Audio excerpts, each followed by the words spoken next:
आज के तकनीकी युग में जीवन की रफ्तार बहुत बढ़ गई है, पर इसमें लोगों का सुकून कहीं खो गया है। जीवन में डिप्रेशन, स्ट्रेस जैसी समस्याएं आ रही है और इससे बचने के लिए स्वामी विवेकानंद जी ने बताया है कि कैसे मन को एकाग्र किया जाए।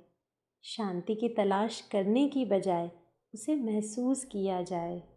अगर हम वास्तविक शांति चाहते हैं तो हमें कहीं बाहर नहीं, हमें हमारे भीतर की यात्रा करनी होगी। अपने अंदर मौजूद शांति को जगाना होगा, अपने मन को एकाग्र करना होगा। जब तक मन बाहर भटकेगा, शांति भीतर नहीं उतरेगी। आइए यही मुख्य बात आज अपने शिशु को समझाएं, एक बहुत ही प्रेरक कथा के द्वारा।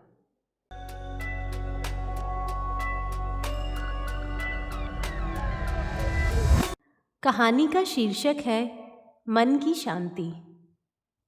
एक राजा था जिसे चित्रकारी से बहुत प्यार था। एक बार उसने घोषणा की कि जो कोई भी उसे ऐसी चित्रकारी बना के देगा जो शांति को दर्शाती हो, तो वह उसे मुंह मांगा इनाम देगा।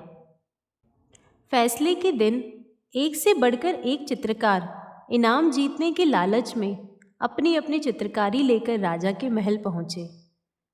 राजा ने एक एक करके सभी चित्रकारी देखी और उनमें से दो अलग रखवा दिया। अब इन्हीं दोनों में से एक को इनाम के लिए चुना जाना था।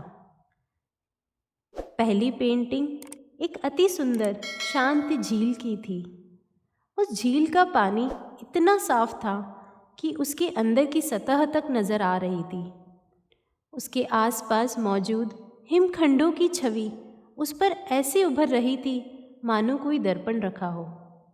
ऊपर की ओर नीला आसमां था जिसमें रुई के गोलों के समान सफ़ेद बादल तैर रहे थे। जो कोई भी इस पेंटिंग को देखता उसको यही लगता कि शांति को दर्शाने के लिए इससे अच्छी पेंटिंग हो ही नहीं सकती।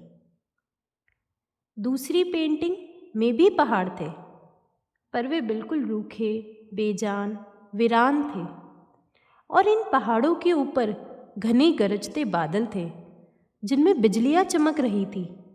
घनघोर वर्षा से नदी उफान पर थी। तेज हवाओं से पत्ते हिल रहे थे और पहाड़ी के एक और स्थित झरने ने रौद्र रूप धारण कर रखा था। जो कोई भी इस पेंटिंग को देखता यही सोचता कि भला इसका शांति से क्या लेना देना, इसमें तो बस अशांति ही अशांति है। सभी आश्वस्त थे कि पहली पेंटिंग बनाने वाले चित्रकार को ही इनाम मिलेगा। तभी राजा अपने सिंहासन से उठे और ऐलान किया कि दूसरी पेंटिंग बनाने वाले चित्रकार अपना मुंह मांगा इनाम ले। हर कोई आश्चर्य में था। पहले चित्रकार से रहा नहीं गया। वह बोला, महाराज, उस पेंटिंग में ऐसा क्या है जो आपने उसे इनाम देने का फैसला लिया, जबकि हर कोई यही कह रहा है कि मेरी पेंटिंग ही शांति को दर्शाने के लिए सर्वश्रेष्ठ है। आओ मेरे साथ। राजा ने पहले चित्रकार को अपने साथ चलने के लिए कहा। दूसरी पेंटिंग के समक्ष पहुंचकर राजा बोले, झरने के बाईं ओर हवा से एक तरह झुके हुए इस वृक्ष को देखो। देखो, इसकी डाली पर बने इस घोंसले को देखो।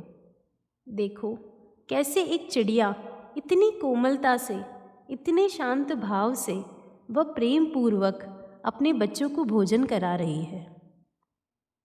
फिर राजा ने वहां उपस्थित सभी लोगों को समझाया, शांत होने का मतलब ये नहीं है कि आप ऐसी स्थिति में हो जहां कोई शोर नहीं है, कोई समस्या नहीं है, जहां कड़ी मेहनत नहीं है और आपकी कोई परीक्षा नहीं है।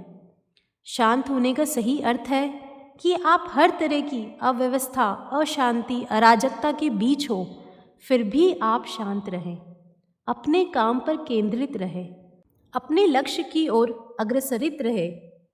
अब सभी समझ चुके थे कि दूसरी पेंटिंग को राजा ने क्यों चुना है। हर कोई अपनी जिंदगी में शांति चाहता है, पर अक्सर हम शांति को कोई बाहरी वस्तु समझ लेते हैं और उसे बाहरी दुनिया में, पहाड़ों, झीलों में ढूंढते हैं, जबकि शांति पूरी तरह से हमारे अंदर की चीज़ है। और हकीकत यही है कि तमाम दुख दर्दों, तकलीफ़ों और दिक्कतों के बीच भी शांत रहना ही असली शांत होना है। सदैव प्रसन्न रहिए, जो प्राप्त है वही पर्याप्त है।